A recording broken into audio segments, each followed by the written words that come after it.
Saudi আরব বিশেষ করে ভাই যারা এখন আসতে চাচ্ছেন 2026 সাল, 27 সাল, 28 সাল এইসব সময়ে সামনে যেহেতু সৌদি আরবে ব্যাপক উন্নয়ন কাজ হচ্ছে এবং ভবিষ্যতে আরো হবে। সৌদি আরব এখন ইউরোপ আমেরিকার মতোই সব দিক থেকে এরা আগে যাচ্ছে।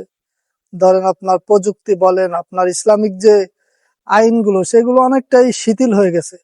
তো আমরা বাংলাদেশি শ্রমিকরা গণহারে যে সৌদি আরব আসতেছি, এর একটা সবচেয়ে বড় বিপদ হয়তো 27-28 সালের দিকে হতে পারে। কারণ হচ্ছে যে ভাই বর্তমান সৌদি আরবে আপনার আসলেই আর কাজ পাওয়া যায় না। আগে ধরেন আপনার যে কোনো লোক আসলেই একটা কাজে ঢুকলে লাখ টাকা বেতন পেত, বা যে কোনো একটা ক্লিনার বা যে কোনো এক জায়গায় একজন ঢুকতে পারতো। কিন্তু ভাই এখন সৌদি আরবে যে পরিমাণ অদক্ষ শ্রমিক আছে, বাংলাদেশের তো কথাই নাই, বাংলাদেশে তো আছেই বাংলাদেশিদের পাশাপাশি ইন্ডিয়া, তারপর আপনার পাকিস্তান, বিভিন্ন দেশ থেকে এই দেশে এত পরিমাণ শ্রমিক আইছে যারা বেশিরভাগই অদক্ষ, কোনো কাজ জানে না, শুধু সৌদি আরব আসতে হবে তাই আইছে, কোনো কাজ জানে না।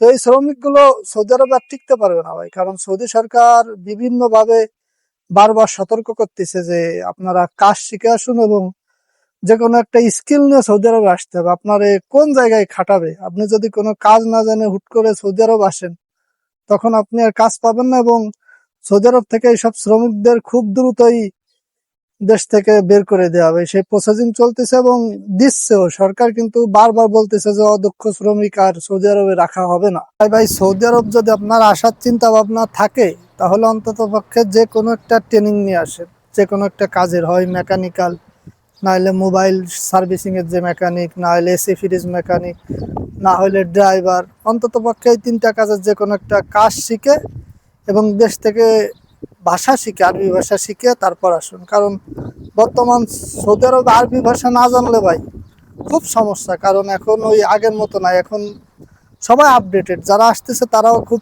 দ্রুতই আরবি শিখে আসতেছে এবং আরবি অনেকে আছে দেশ থেকে শিখে আসে।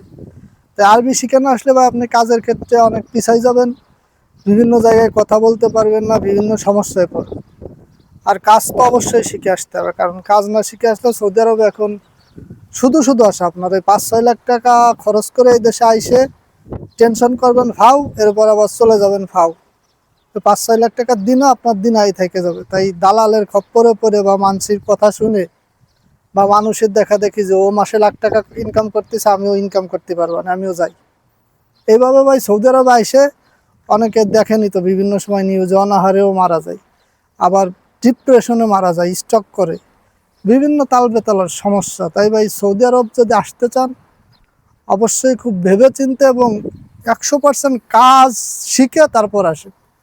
কাজ না শিখে এসে নিজের বিপদ নিজে ডাইকে এনেন না।